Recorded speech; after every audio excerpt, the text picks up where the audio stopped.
I was always drawn to the mechanical arts in a lot of different ways, right? And so I remember being, maybe 11 years old and deciding I was going to disassemble my bicycle completely because the book told me exactly how to do it, and then dropping all of the ball bearings out of the front wheel all over the grass in the front yard. It turns out that finding ball bearings in the grass is a really bad way to do it. There's a reason you shouldn't disassemble your bicycle in the middle of the front yard. Going through high school, the number of times that I would, end up laying underneath a car trying to do something, trying to make some sort of modification that seemed like a good idea at the time, just to gain that greater understanding of the system and how it worked, I think again was, kind of part of how I was wired and part of how I grew up.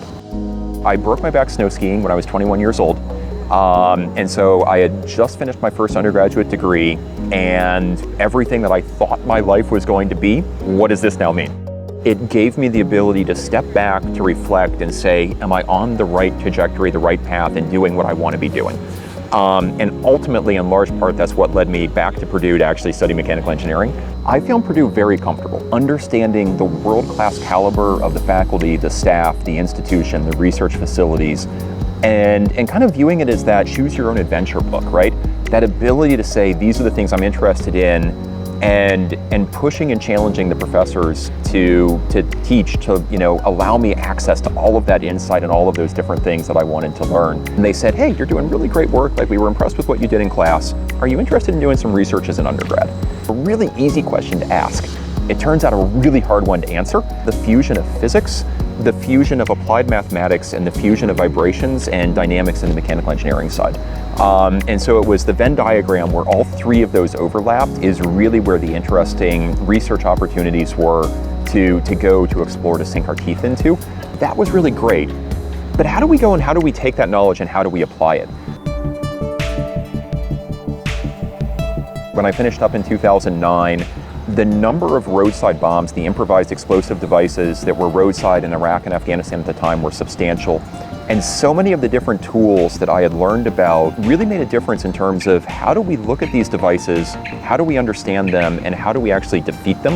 And so with that in mind, the knowledge, the analytics, the approach learned here at Purdue directly mapped over and actually allowed me to step into a Department of Defense role as a civilian doing electronic warfare. Generally, if you're designing a new cell phone, if you're designing a new cell phone network, you want the network to reliably work. In comparison, on the electronic warfare side, you deliberately want to degrade an adversary's network. You deliberately want to jam and deny that access to the flow of information. And the work that we were doing in terms of that counter-IED fight absolutely made a difference in terms of making not only US soldiers safer, but a lot of our allied partners, a lot of Afghan and Iraqi forces safer.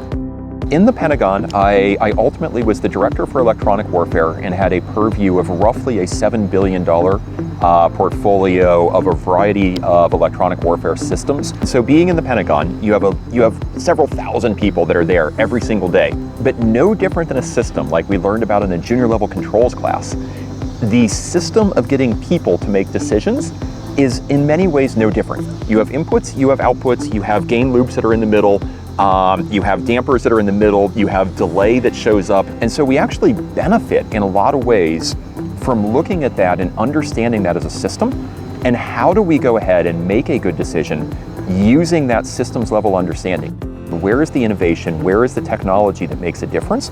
Where are those themes, those trends that we're going to bet on for the future? Very deliberately, I wanted to actually leave government to go into the private sector to gain a greater understanding of that. That very naturally led me to the role I'm in now as the Chief Technology Officer for Mercury Systems. To design a computer that'll work here, on a 75-degree day is one thing. To design a computer that you can put in a storage container, pull it out, and it's going to instantly work. That can survive being on a ship in a maritime environment, can survive being flown at high altitude to the edge of space and come back and do that multiple times.